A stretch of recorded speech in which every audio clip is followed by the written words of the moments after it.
Well, it's definitely been a wintry day across the two Virginias. Some had a little bit more snow than others. For the most part today, the snow has fallen along the ridge tops. Those of you that are low-lying areas haven't seen quite this much, but we do have more snow that could stick to the lower spots tonight. So tomorrow, you may be waking up to scenes like this if you haven't seen much snow stick today. This is actually atop of Bluff Mountain, one of those places that's above 3,000 feet.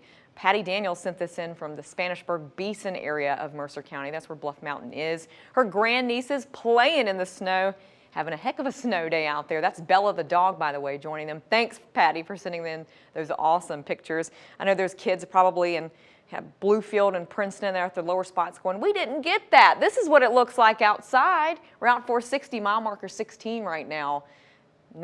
Really no accumulation on the ground. But again, if you haven't seen the snow yet, you got the chance to see more snow tonight, because once that sun goes down, the temperatures are going to drop, and anything we get tonight is going to stick far better to the roads and the ground than it did today. In fact, we've warmed up so much in some spots today, at least a little bit above freezing. We've seen some rain at times, mixing in with these scattered snow showers during the afternoon. The sun has broke out too, which has helped kind of stave off some of that snow from sticking to the ground again at some of those lower spots.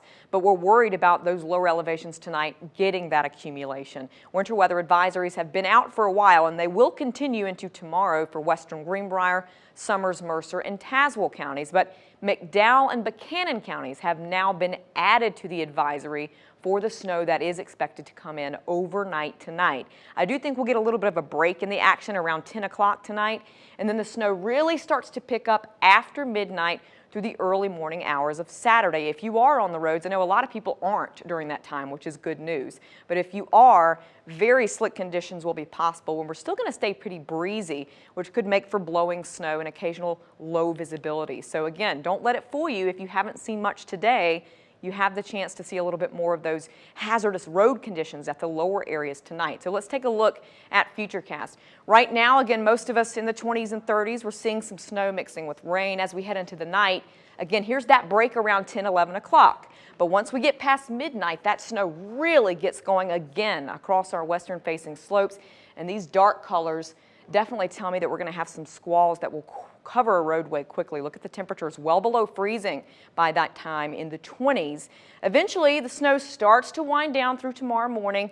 We get some sun during the afternoon. But again, anything that falls tonight will stick. So our snowfall map still stands. It includes what has already fallen on the ridge tops today. So if you haven't seen much, generally across those western-facing slopes, we're looking at another 1 to 2 inches that will fall tonight and has a much better chance of sticking. So bear that in mind. Please be careful on the roads overnight tonight. Let's look at that 7-day now. Tomorrow, cold day. We'll start to dry out. We'll get that sun, but most of us will only get into the upper 20s and low 30s. By Sunday, though, a quick warm-up. We head into March on a much milder note. Winds will be coming out of the south instead of the north, but I have my concerns. It looks really soggy next week with several days of rain, and we could see some flooding issues. That's something we're tracking.